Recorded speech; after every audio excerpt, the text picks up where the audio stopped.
Welcome to the Executive Hustle podcast, where I am your host, Kirsten, speaker, author, retired CEO, mother of four, and recovering workaholic.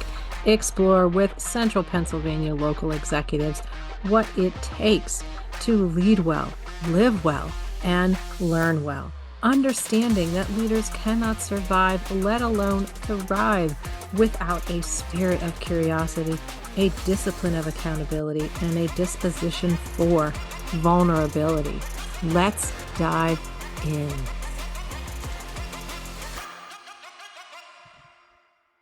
Welcome to the Executive Hustle podcast. My guest today is Catherine Hughes, also known as the Caffeinated Advocate. She is founder and chief inspirational officer of the Caffeinated Advocate LLC, launched in 2020. She is also the director of family support and community engagement at Achieving True Self, where she supports families with autism across the Northeast.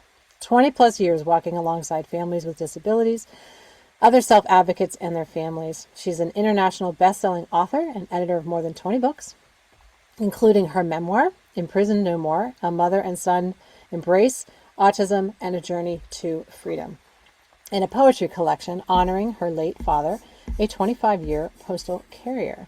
Want to know more about that?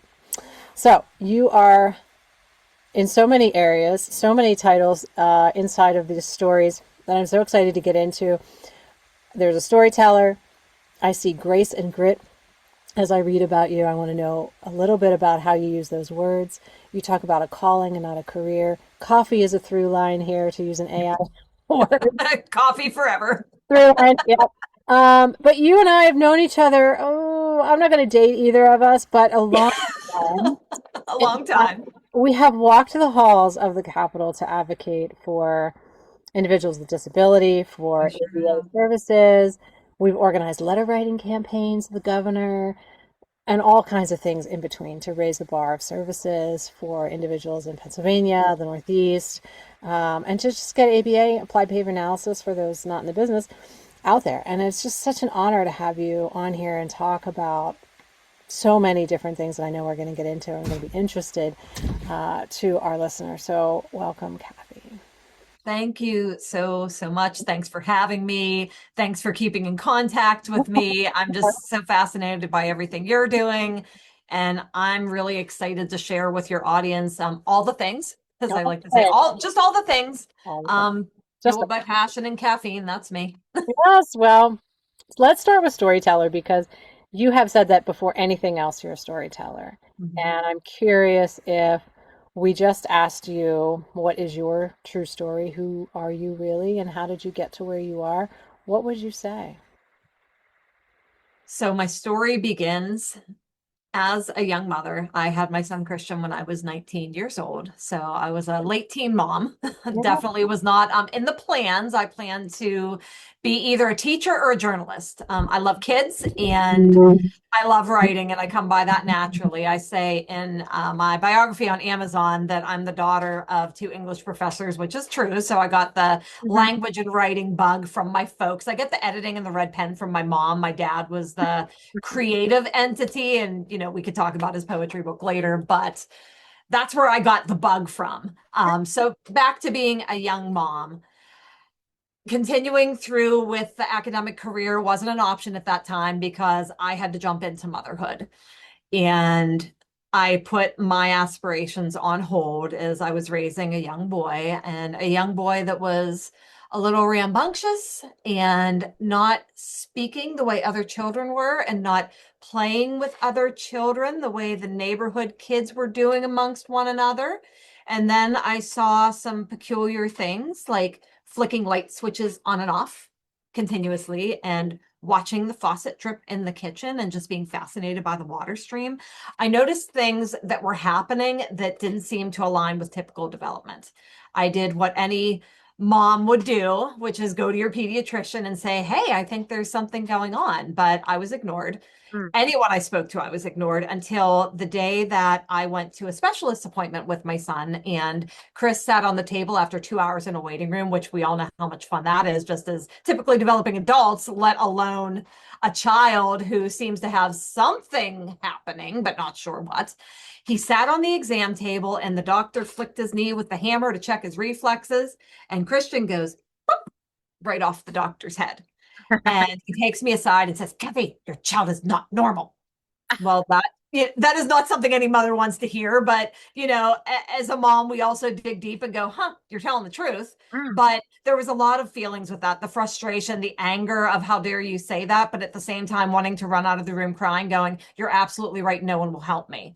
Yeah. So fast forward, we left that appointment and I said, I'm going to get home and leave a message with Children's Hospital before I go to work. I was a retail manager at the time.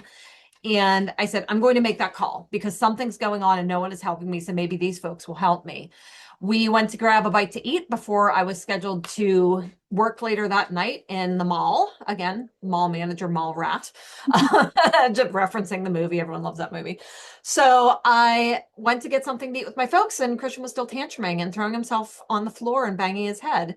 So as I tried to remove him from the restaurant, as he was clearly in the midst of a meltdown and he was very uncomfortable and very upset, it looked like I was wrestling him to remove him from the restaurant. I was raising my voice out of frustration. Let's go. Oh my God, let's go. Yeah. Frustrated mom, Yeah. feeling alone, but knew I've got to get him out of here or this just isn't going to look very good. This is already looking pretty bad. And this is also a time when my son is completely melting down and my baby's upset. So I got to get him out of here. So I did just that. And what happened a few minutes later was a manager ran outside after me and screamed that I was a child abuser over and over and over in my ear. It was 10 minutes later that 4 police cars surrounded my parents' vehicle and told me to get out of the vehicle and hand over my child, who I was just trying to calm in the vehicle, listening to his favorite Mickey Mouse tape, which unfortunately ages me mentioning that we were listening to a cassette tape. They placed, they placed me in handcuffs. Oh They my. placed me in handcuffs and accused me of child abuse, accused me of terroristic threats for daring to raise my voice. So I was taken to a holding cell and then transported later to our county jail, where I was not given bond, not given that option. I sat with offenders, repeat offenders, and had no idea what was going to happen. Where I was was I was told that my son was placed in foster care because he couldn't return home because I lived with my parents who helped to raise him. So there I was sitting in jail thinking I might not ever see my son again. And all I want to do is go home and I want to help him. I need to make that call. I need to find out what's wrong. So I knew as I was sitting in that jail cell for 4 days, not just overnight or for a day, for 4 days, I've got to do something. And I told myself something has to come of this. Something good has to come of this. A few weeks later, after being released and obtaining an amazing lawyer, I appeared in Child and Family Court in Allegheny County, Pennsylvania, where the judge looked at me after speaking with the lawyer and the DA and said, "Why the hell are you in my courtroom? Why didn't anyone listen to you?" And I said, there's 4 words I wish I would have heard. How can I help? And not one person did that. They accused me. They assumed that I was a horrible mother, that I was a young mother that didn't know what she was doing, that I was beating on my child, that I wanted to hurt my child, when all I wanted to do was comfort him and maybe find a moment of calm myself. And I didn't get that. I got a jail cell, a very cold metal jail cell, and slept on a sponge for 4 days. That's what I got. But that's what started my fight as not only a mother fighting for her child, but as an advocate. Yeah. Because it was 2 weeks later that I filled out checklists and sat in a psychiatrist's office and was told, you are the mother of a child with autism. Right. You're Right. the mother of a child with autism. And here's the things you need to do. And I vowed when we received that diagnosis, I said, someday I'm going to help another mom. I'm going to help a lot of moms, dads, grandmas, aunties, whoever. I'm going to help people not go through what I went through in order to get help for my child. And that is where this calling, that this work I do, Yeah. that's where it started, was someone accusing me of doing the worst to my child when all I wanted was help and maybe a little bit of hope. And I didn't get that. That is why I do what I do today, Yeah. to help families, to help caregivers, so no one walks in the shoes that I did. That's just a traumatic, that's the most traumatic story I've ever heard. But I'm not alone, and that's the Yeah. sad part, is I have supported families. In fact, recently a family that lives 15 minutes from my home told me that the police were called because their 10-year-old with a diagnosis appeared to be out of control Yeah. and accused the mom of this, that, and the other thing, and said, we're pretty sure we need to make a CYS call. And she said, do I get a voice in this? Do I get to explain what's actually happening? Right. Thank God someone took a moment to listen to her and to say, we're going to get some services in place. It seems like your child needs additional help and we're going to help them. But how that could have turned out, Right. And how so, that could have turned out. I mean, how many years are we later, and where would you say we've come as a society in terms of understanding what's going on for families when when they're struggling with something like this? Are we better? Definitely. Yeah. Our incident occurred in April of 2001, and we're in June 2026. But the mom I just mentioned, That's, this occurred in April of this year, yeah. the 25-year anniversary of my arrest. And I'm hearing about another mother not too far from me that almost went through the exact same thing, that was almost jailed when all she wants to do is help her child. Yeah. And we know, from the work that we both do in the community, we know that whether it's kids, whether it's teens, whether it's caregivers, whether it's adults with autism, or whether it's an adult with an intellectual disability or a mental health condition or addiction, we know that people fall into the wrong system Yeah. and don't get what they actually need. 100%.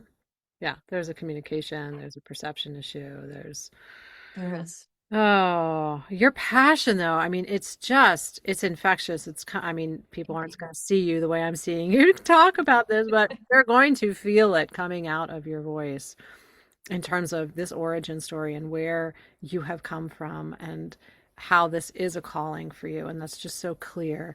So you've had two paths now in the last 20 some years, right? The parent path is caffeinated advocate path. And now you've also been for a couple, again, I'm not going to do you. But for a while, you've been with Achieving True Self. So ATS is a private organization that serves people with autism and their families. So talk to me about these two paths. What's similar? What's aligned? How do they support each Yeah. other? And how did you get into the professional side of things when there's such a clear passion and need on the personal side of things as well? Absolutely. So I'm going to take myself back to receiving that diagnosis and the path that led me to my first role in the behavioral health field. So really, it was a matter of being so inspired by the people that came into my home, the people whose centers we attended, who would stop at nothing to help my son, who believed in his success as much as I did. I was so moved by their work. I was touched by their passion.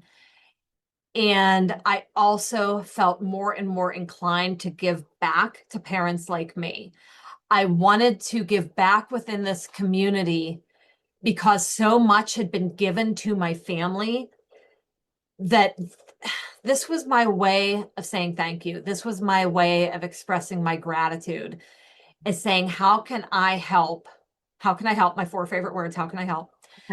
How can I help providers? How can I help organizations? How can I ultimately help the families, the caregivers, the parents that feel so alone and feel so helpless and feel like there's so much information to sort through? Where do I start? How do I begin? I felt called upon. I felt like this is a path that I need to explore. I started with creating a play group through my son's preschool program and said, hey, moms, dads, let's get together. Let's have our kids play together because we feel like nobody welcomes our children. We feel like people are staring at them and then they make comments. So I started a play group. Yeah. And then that evolved into a support group. And I enjoyed taking the lead on that support and asking the questions and providing help by saying, hey, this is where my son goes for speech therapy. Yep, yep, yep. this is a place where I take my child to play indoors, and we have found other children with exceptionalities within that same space. Yeah. Let's plan an event there. And the more I did this, the more I felt called upon. Mm. And when I was able to finally return to the workforce, once Christian entered kindergarten, I said, this is it. That this is my time to find something. And I landed upon my first role at a behavioral health provider that provides what we like to call wraparound services in Pennsylvania, now known as Intensive Behavioral Health Services, or IBHS, because, we love our alphabet soup in the state of Pennsylvania and truly in this whole community, right? So I started providing parent support professionally, and I got to do one of the things that was on my bucket list, which was be that person on the other end of the phone that says, you're not alone, there's help, there's hope, and I'm going to provide you with some of that support. I worked for this provider for about a year before I met my dear, I'm going to try not to get emotional, my dear friend, my mentor, someone who's family to me, and that's Rick Murray. Rick Murray was working for a different provider than before founding Achieving True Self. He worked for another provider at the time, and they were looking for someone to jump in and provide that parent support and develop some support groups and provide those resources. Someone who knew me from the other provider I had worked for a year introduced me to him, and he said, I'd like to bring you in for an interview. Mm. Well, he was expecting someone calm. Not, you see where this is going. That's not me. And reserved, and What he was be looking a for, but nice that's not what he needed. He needed the passion. and he wanted, a nice parent for people to talk to. And then in bounces me. And he said he remembers calling, her name was Jenny. He called Jenny that night and said, oh my God, who is this? What have you done? But he said, I love her energy. I love her passion. I love that she has this calling to help people. And that's what we need for our parents. That's what our parents deserve, is someone who's going to share resources, but also say, hey, you're not alone in this. And, not only as a provider, but, there are also organizations and groups out there that can help. Yeah, make those connections, Make those connections. create the safe space. And not even just creating that safe space for the families, but creating a space for the staff to learn from someone who walks this journey every day, and to provide that insight of how we can best support families and siblings. And that actually became our first training together as part of their family support team, was developing a training called Supporting Families and Siblings, offered by myself as the family support coordinator, and then the clinical director, autism director, to provide, someone wearing both of those hats. You have the treatment side, and then you have the family experience. Well, it's so funny. But So the first things we did together. the training makes so much sense, and I got this feedback. I was in the field for 2 decades, and I had some parents for a really long time during those years with me before I had kids, and then after, like my own kids, right? And then after my own kids. And I got the feedback like, you know what? You're a much better, you know, both clinician slash leader now that you've had your own kids. Mm-hmm. And Yeah. I think back to that feedback often when I see young leaders struggling with, building relationships with families, with understanding, that incident that just happened for you in April, understanding what they're going through, and some misjudgments that they might be making in terms of what their standards are or how they're understanding what's going on in a family's life. And so I think back to that feedback often as, I kind of want to be offended by it, but I'm like, I can't be offended by it because I'm sure I'm so much better having the real experience of having, Exactly. of being late, of being disheveled, of being, being disrespected by your own kids, of, all of those things, and I'm sure for you, you probably were going to be an advocate no matter what happened in your life with all of this passion oozing out of every pore of your body. You were going to do something amazing. It happens to be in this field. But, what does having Chris in your life bring to the table in terms of working with families? He's my why. He's Yeah. still my why. Yeah. So today, first of all, I'm going to age us further. He's 28. Okay. He's going to be 29 in January, pushing 30. And I'm like, Yeah, I think I need to color my hair again because I just popped out about 500 more grays in saying that. But truly, Yeah. having this personal caregiving experience to my son and other family members, which I'll get to later, Yeah. but raising him has taught me that no matter what I know, I don't know enough. Right. No matter how much I've learned in my journey with him, I can share that with families and our team members and our communities, but the truth is, I'm still learning. There are things we are experiencing with him being a neurodivergent adult. Yeah. So many pieces, so many questions still. And thankfully, I'm well connected enough that I can draw upon my contacts and say, I don't know this, or tell me how this works because I don't know quite what to do when I'm overstepping as a mom, when I need to step back, when it needs to be a blend. So my experience with Chris over the years and still to this day absolutely lends itself to everything I do and everything I've done. It teaches me that our experience is that it's one experience and that other caregivers and families may not be experiencing things the way that I have.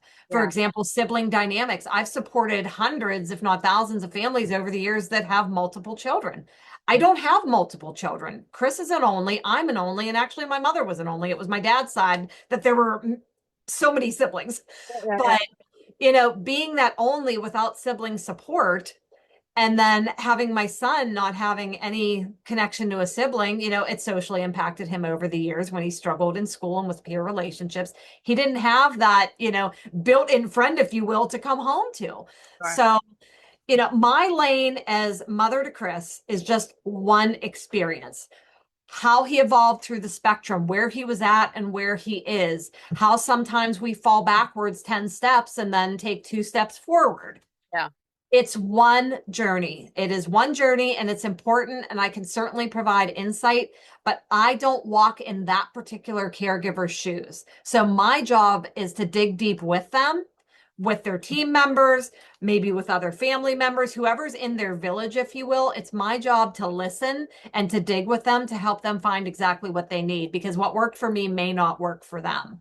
Right. But thankfully, I do have the hat of being mom to Chris. It's my favorite hat, of course. Oh, of course. But So you're bringing that every day, and you've yeah. also you talk about as an advocate, you're amplifying someone else's voice. So you're certainly bringing your voice and your experience with Chris. But how does it? How does that type of mentality, in terms of you're amplifying someone else, when you bring that into your leadership position at ATS? How does that advocacy mentality and that amplification of the other show up for you as a leader in your professional role? At the core, it's listening. It's listening to what the family's experience is. How did they arrive at where they're at now? Sometimes it's having conversations with their team members if they're okay with that. Yeah. Sometimes it's speaking to other people involved in their son, daughter, granddaughter, what have you, in their situation. And just listening. What do they need? Mm. Again, let's go back to that. How can I help? Yeah. What do they need from me? What do they need from others? What questions need to be asked? What has been done? What has worked? What hasn't worked? Where are we going? Is there an end goal in mind? Do we know? Do we not know? What are we ultimately looking at for the person that we're supporting? And sometimes at the end of the day, my biggest support isn't for the caregiver. And I am a huge caregiver supporter through my work at ATS and, as the founder of the Caffeinated Advocate and what I do in my own personal business. Yeah. So I don't always support just the caregiver. Sometimes I have to remember it's about that individual Right. we're amplifying the voice for. Right. Sometimes we're speaking for them because they're unable to use their own voice. But if and when they can use their own voice, that's the voice that needs amplified. Yeah. Yeah. They deserve to be heard. Their needs deserve to be heard. Their wants, their aspirations, their dreams deserve to be heard. And I have to say, over the years, both as a professional and especially as a mother, I've been guilty of not always doing that. Mm. In fact, I'd like to tell you about a meeting we once had for Chris in young adulthood where we talked about his career path. It's a great example for your listeners. Yeah. So we had his coach from Goodwill Industries. We had his OVR, Office of Vocational Rehabilitation Counselor, me and Chris sitting at a Dunkin'. And of course, we were at a Dunkin' because coffee. Okay. So I don't need to further explain that part.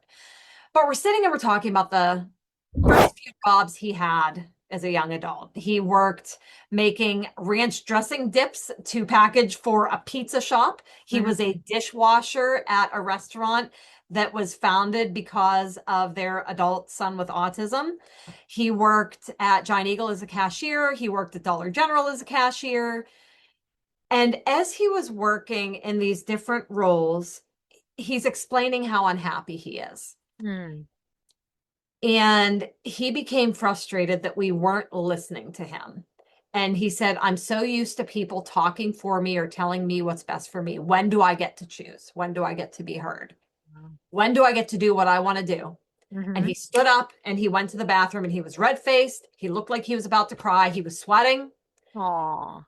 Okay, he was pissed off. But he advocated.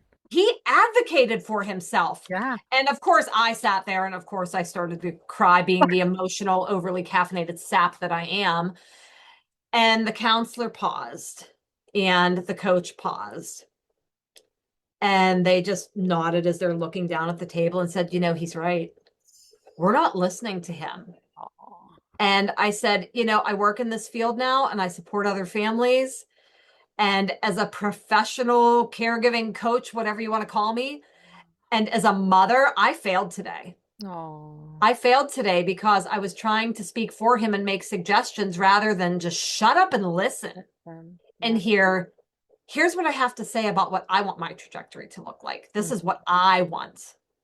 And what he wanted to do was he wanted to follow in my footsteps. He said, I want to help people like me. Oh my God. And of course, there come the tears again, like, wow, he wants to help people like him. But again, this is going back to his voice and amplifying that Oh, voice. right.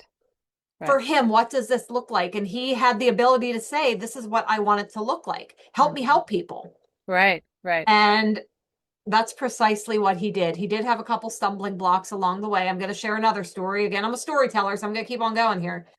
All But good. there was a day when he took a test for a job that he was pursuing. In fact, I'll tell you, the postal carrier, my dad, he Yeah. pursued a job with the Postal Service. He wanted to be a mailman like grandpa. He had this vision. I can be just like him. Yeah. And here's me squirreling. As a child, Chris was also a newspaper carrier. He got Mhm. that from his neighbors. He was inspired by his neighbors. And he said, hey, I can go to houses door to door like my grandpa, so I'm going to deliver papers. And then Right. fast forward, he goes, well, maybe I can help people by delivering their mail. Okay. Connect the dots however you will, boy. I'm going to support you. So he takes the test and he gets in the other side of the mail truck to drive the truck. Well, on the other side, Yeah, there's as you can imagine, the we don't live in Europe. We drive on the left side of the car. yeah. Well, in a mail truck, you have to drive on the right side. So you can imagine doing it yourself, it probably wouldn't go over well. I can tell you now, I am not the best driver in the world. I'm not the worst, but I'm certainly not the best. And Yeah. I would have absolutely failed a test where I have to drive on the other side of the vehicle. Yeah. From a sensory perspective, Chris was so overwhelmed. He Mhm. was anxious as a test taker, for one. He had always had anxiety with test taking. But number two, that just put him in a space where he was just completely uncomfortable. So, of course, he failed the test. And they said, this is the end of your time with us. Oh. Yeah. And he went home and thought, that's it. You've crushed my dreams. I can't be like grandpa. I can't help people by delivering their mail. Mhm. And Mhm. he was crying on his bed and laying across the bed. What happened an hour later is profound. We're going to have another moment where we tear up. So I hope you have Kleenex there because eventually you're bawling like I'm trying I not keep to. it pretty close. But he got up and he got a tissue and he's wiping his eyes Mm. and he gets up and he picks up a folder and doesn't say anything to me, doesn't say anything to my mom. And he walks out the door with this folder. And he comes back a few hours later and he goes to get himself something to eat. And I sneak into his room and look in the folder because I'm like, what the hell was in that folder? And I looked and it was 2 copies left of his resume. Oh, he went out. He went out to drop off resumes and applications an hour after getting home and crying over the fact that he had what he considered a failed opportunity. Yeah. Talk about advocating, talk about using your voice. Resilience. I mean, Talk about amplifying him by him saying, you know what? that was I'm not going to accept this. Like, kindness. I'm going to Yeah. go out and do something. Like, this isn't the end of me. How many people do that? No, most of us don't do that. We Most do of us more than an don't. hour. Listen, I'd be crying more than an hour. I'd be watching something stupid on TV to completely Right. distract myself, probably with a tub of ice cream in my Yeah, room. we'd have to post something and get a bunch of sympathy comments, Right? feel bad Right? about We need to ourselves. comment. We need to post the meme or the picture of us crying, going, "My life is Yeah, over." 100%. No, Dreams are crushed. dreams are Wow. crushed, but not him. Yeah. Not him. Well, going back to your story in Dunkin' Donuts, what I loved about that example is, we often think about the opposite of listening is talking. The Hmm. opposite of listening is knowing. Hmm. And Oh, you guys sat there and you thought you knew what he wanted or knew what you thought he wanted through his experiences. And hmm. that just shuts down our listening when Right. we think we know, or we think, or we're listening through our past experiences of someone else. And we can't experience them for who they truly are. They cannot be their true selves in front of us because we can't listen past who we think they have been to us. Right. And it's just a real limiter for, I mean, certainly for us as humans in relationships, but for leaders in terms of, that employee that has that story that carries with them from department to department to department when we just keep moving them, right, to be successful or whatever. We Right. just keep listening through someone's past story. And it's just a beautiful example of, he just really broke through that and said, no, excuse me, this is who I want to be. Yeah. I was just, I mean, that to me is just so beautiful. Um, It's so in, profound. And yeah. I noticed you said true selves. I see what you did there unintentionally, but I see what you did there with true self. Yeah, your company, right? I mean, Right? that's what you're trying to build, right? Each of those Absolutely. individuals for them to achieve, I'm going to play the words here, but to Achieve. achieve their true Yeah. self, right? Whatever that Absolutely. is. Whatever that is. And, Yeah. I want to add to that, Beautiful. that whatever that is means it might be someone drying their tears and going to drive and drop off applications. For somebody else who Yeah. doesn't drive or doesn't speak Yeah. verbally and they're Right. using a device, Right. whatever their path is, Hmm. they might not be advocating in the exact same way. And they may have support in advocating for what they want. But the bottom line is people should be able to live their life the way they want to live it. Right. Everybody deserves to be happy, Right. to find joy, to find fulfillment. And I can say, just speaking as a mom, that's what I always wanted for Chris. No matter Mhm. where he went in life, the number one thing I always said in our meetings was, I want him to be happy. Yeah. And I've spoken with so many families over the years that I've spoken to either through the professional full-time role of achieving true self or when I'm speaking with caregivers through the caffeinated advocate. I ask parents, what do you want? What do you envision? When I have the opportunity, I'll ask their loved ones, what do you envision? What do you Yeah. want? Right. Because it's all about that individual path Hmm. and ultimately finding that joy because we all deserve that. I believe everyone on this earth has a purpose. We're all here for a reason. Yeah. And people deserve to live their life on their terms, whatever that may look like. But Right. they ultimately deserve joy. Yeah. For you personally, how have you balanced both this private passion as well as the professional role? I mean, the leaders I work with, you cannot pour out of an empty cup, right? And Correct. so there's a lot of people that are world class at doing more, doing more, and really run up against burnout, run up against sacrificing the personal over the professional or the professional over the personal. And you come across as somebody who's found some secret sauce or a balance or an integration. Talk to me about what that looks like. Was there a point in time where you didn't have that and you've learned some lessons? Are you still learning those lessons? Huh? Like me. Yes, yes, yes. uh, but high achieving leaders, they're and there's parents out there that are these leaders that are listening, and some of them have these children with disability, and they are struggling with all of these things. let's speak to them for a little bit. Yes, absolutely. And wearing both hats, I could speak to your Yeah. leader audience and also those leaders that wear both hats as the Mhm. caregiver and also the leader. Yeah. So something I've struggled with over the years is two letters, N and O. Period. So Complete sentence. period. It's a complete sentence. I've Yeah. definitely struggled with my no, but I have learned more, in fact, more than ever now about the power of my no. Yeah. I have to know where the support ends Hmm. and when I'm starting to pour from that empty cup, or even just not so empty, maybe it's a half used cup. I need to pour from my overflow and not from the cup that I have left for myself. Yeah. I have learned with my own mental health, with my own physical health, that pouring from that used or empty cup doesn't benefit anyone, including myself. I've had to learn a lot over the years about self love, Hmm. self care, and about boundaries. So for me, it's strengthening the boundaries and knowing when I've taken on too much, knowing when, for example, I have a tough week at work. My full-time role at ATS. Maybe we have two events during the week and I have a week full of meetings and I just can't adjust the schedule and it's just going to be a 55-hour week. And that's just what it is. Yeah.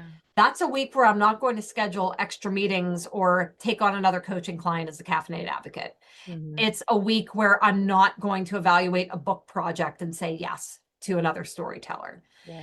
It's a week where I need to intentionally carve out that time for myself, which is sometimes not always easy as a caregiver. Again, I have Chris with me. He is in his late 20s, but still struggles today between being neurodivergent and struggling with his mental health. And some days that's a real challenge. Yeah.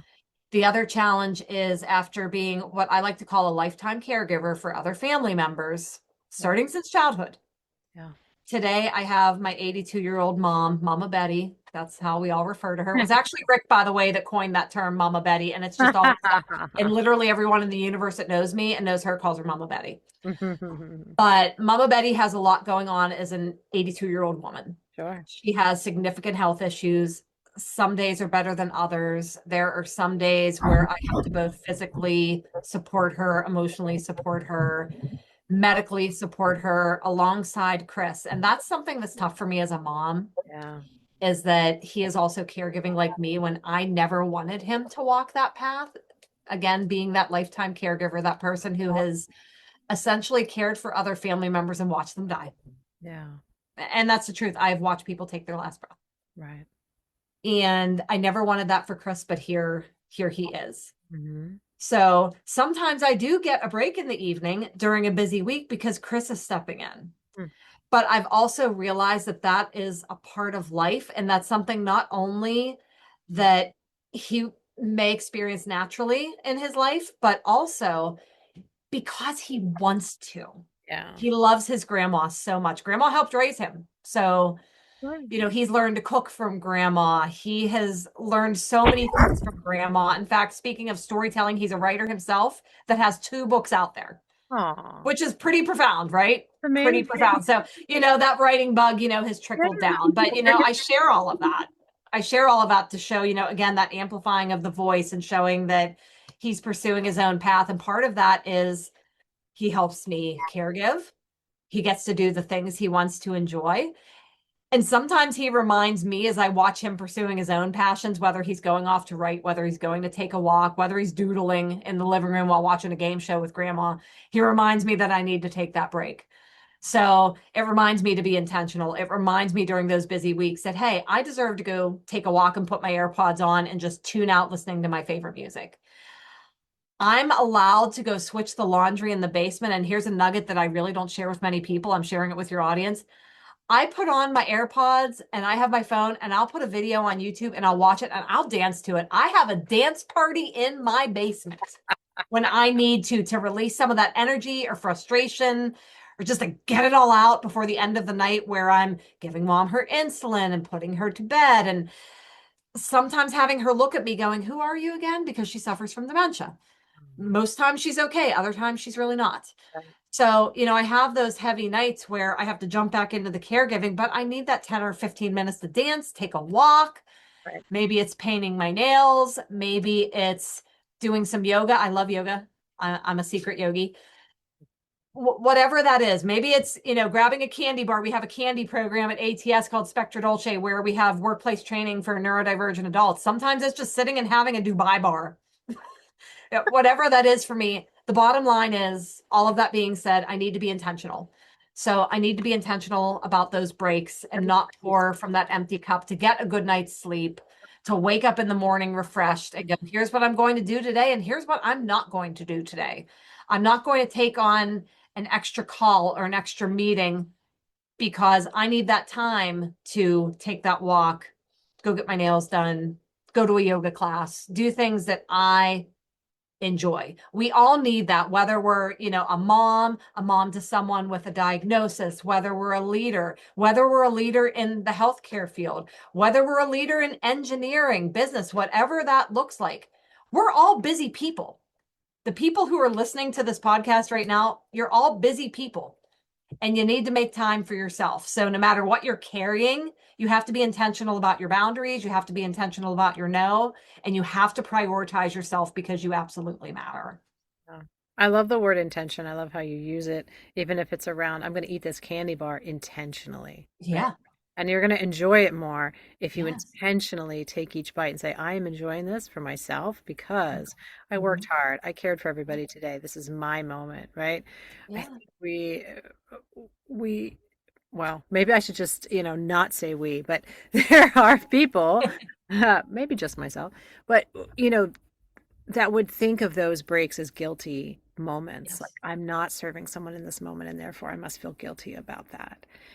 And the spin I hear from you is like, those are the moments that you must put intention around, that are Yes. you are caring for someone, you're caring for yourself. And when you Right. care for yourself, you are better able to care for others. Right. Right. And you deserve that time for yourself. Even if you're an executive leader who doesn't have family to take care of, maybe you don't have children, maybe you don't have a partner, you still deserve that time for yourself. Just because you have free time does not mean I'm going to put in another 10 hours. I'm going to stay up all night working on this slide deck to make sure I am so prepared for that 9 a.m. meeting.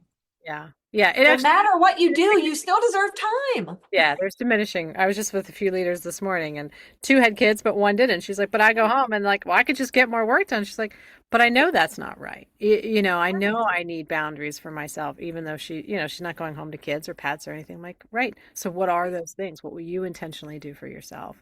Right. You want to get your shower at 6 o'clock? Get your shower at 6 o'clock. You want to binge watch something for 3 hours? Binge watch for three Right. hours. If you want to bake cookies, go home and bake cookies and do it with zero guilt. Yeah. But I think it's finding that intention and knowing that you're doing it for the purpose of self-care, self-improvement, relaxation, those things that help you be better for the other people and the other times in your life. You're not just doing it to escape, right? We've got some intentionality for it. Mhm. Because if we're just Right. doing it for escape, then we got to re-examine what we're doing the rest of the time Right. of Right. our We day. can't give and give and give and give and give Yeah. because we're going to burn out. And we see so much of that in executive leadership Yeah, and is they call it that commitment. burnout. Right, the busy badge. I'm wearing that every day, and this is Right. I'm over committed, and therefore I'm the most committed person, right? Right. And that's not true. There's a reason that that badge is invisible. And actually, in one of the latest collaborations I was a part of, I said in there about myself that I wore burnout like a badge of honor. Yeah, Those were my exact words in my chapter. I wore it like a yeah, badge of honor, dressed in anxiety. That was me for the longest time. right, And I had to stop. I woke up one day and realized I have to stop. yeah. Well, what's This isn't interesting is serving me. the next couple generations coming up, like they see that in our generation and the previous, and they're unwilling to go there. And so if we keep modeling it, we're going to set a pace that no one's willing to do with us, and then we're going to be the only ones out there doing it. Well, it's And no not, one's they're willing to not willing see it. and it's not sustainable. I We don't know blame them. this. Right. I don't blame them one bit. And I think No, it's forcing the management of current companies to manage differently and to manage Yeah. better and to Right. allow improved systems to be in place so that we don't just rely on the burnout badges being, Right. or the martyrdoms being the ones leading the company and running, on the backs of the few does everything run. It's like, well, that's not going to be a sustainable pattern anymore. And so we It's have not. to be adopting more advanced management practices and more generative leadership practices. Yeah. Right. Yeah. Right. Good stuff. Oh my gosh, Kathy. Very good stuff. Very, very, very good stuff. But, when I speak about myself again, it's a calling, it's not a job. What I'm doing through ATS as a leader, what I now do through the Caffeinated Advocate, which started as a blog, then became a passion project, now has become a business that is growing more rapidly than I anticipated. And we didn't touch Oh, specifically on that. So are you privately helping families yes. as an advocate through that? Okay. Just so. Yes, it's all about that giving. It's Okay. about giving back. So this is another way I can give back to families that I don't serve through Achieving True Self Okay. and our networks. Great. So I support caregivers through finding resources, caregiver concierge, as I like to call it, the coaching, whatever that looks like. I also serve storytellers. So a lot of them are either neurodivergent folks or caregivers that want to share their story. Sometimes there's a blend of mental health, addiction. Hmm. I was a part of a book about sexual assault, being a survivor myself. Yeah. I have talked about grief from the many losses I've experienced in my life. Sometimes it's women's empowerment. And the book I just mentioned, where I said I was wearing that burnout like a badge of honor, it was a book about relationships. But instead of talking about relationships, I talked about the relationship with myself, Oh, yeah. which was pretty profound. And it was a chapter I created by crying my way through it.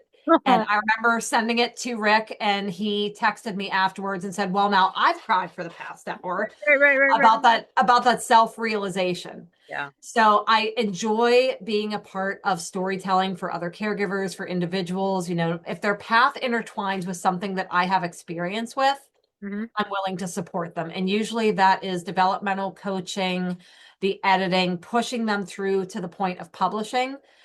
Most of the authors I've worked with have been Amazon KDP authors. Okay. So I have someone I partner with in the community that provides that publishing support and helps, get them over the finish line. And then given my experience with marketing and outreach through the roles I've held for almost 25 years now, I do that as the caffeinated advocate. And for my storytellers, I help them with reaching networks, reaching a stronger audience right within the niche that they are focused on. So I also support with that as well. And I do speaking engagements. I speak today through ATS. I speak as the caffeinated advocate. Sometimes I just speak as Kathy Hughes, the mom, Kathy Hughes, the woman that has triumphed over trauma.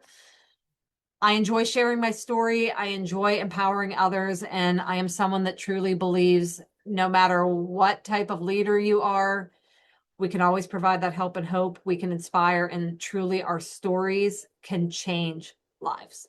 100%, Kathy. This has been amazing. We will definitely have all of the information for anybody listening who wants to reach out to the Caffeinated Advocate or to ATS. We'll have all of that in the show notes because you just offer so much in terms of wealth of experience and information and support to the community, obviously. Just to wrap up, I mean, I have so many notes, but, the few things that really stuck out to me, and I know listeners will have their own takeaways, but before you judge, your four favorite words, right? How Should can I be help? heard. How can I help How you? can I help? Yeah, and if those had just been said to you earlier, just It may have been a different situation, but I'm a spiritual person. I believe everything happens for a reason. So, I did know. that get my son an appointment faster by being arrested and being forced into a court-ordered evaluation for him? Did that save me a year of waiting lists and a year of wasted time not helping him? Probably. Yeah. And that's the truth. And what do parents do for their kids? Anything, right? Anything. We Anything, will do anything. anything for our loved ones, and not just our kids. Oh, Our spouses, our siblings, our family. yes. Well, the other thing that struck me is no matter what you know, you don't know enough. I loved that. I think that works for parents as my kids are getting, teens and older. I get told I don't know anything on a daily basis. And so, You don't yeah, understand, Mom. Okay, maybe I don't. So help me to understand what are you thinking? What are you feeling? What do you want?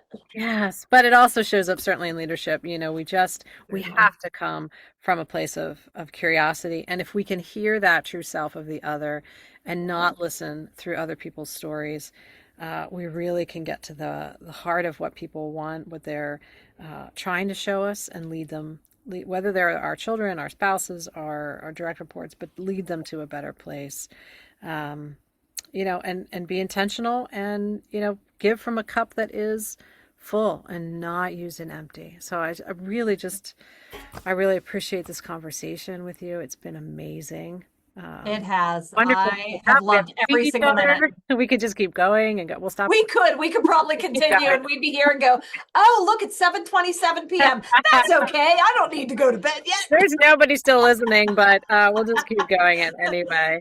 We're Uh, just listening to ourselves. I know, but it's so wonderful. You're a blessing to the community and to anybody who knows you, Kathy. It's been a fabulous conversation, and I really enjoyed having you today. Thank you so much. Thank you. Thank you for all you do. Thank you. Thank you for joining me today for another great Hustle Conversation with the Central PR Executive. You can find out more about my guest in the show notes. And if you liked the episode or have something to add to our conversation, please find me on Apple Podcasts, Spotify, or wherever you listen. Subscribe, rate, and review. Remember, leadership is best practice in community. You know a leader who needs to hear something from this episode. So pay it forward and send it to them today. Don't wait. Until next time, the best leaders not only lead well, they live well and learn well. Bye now.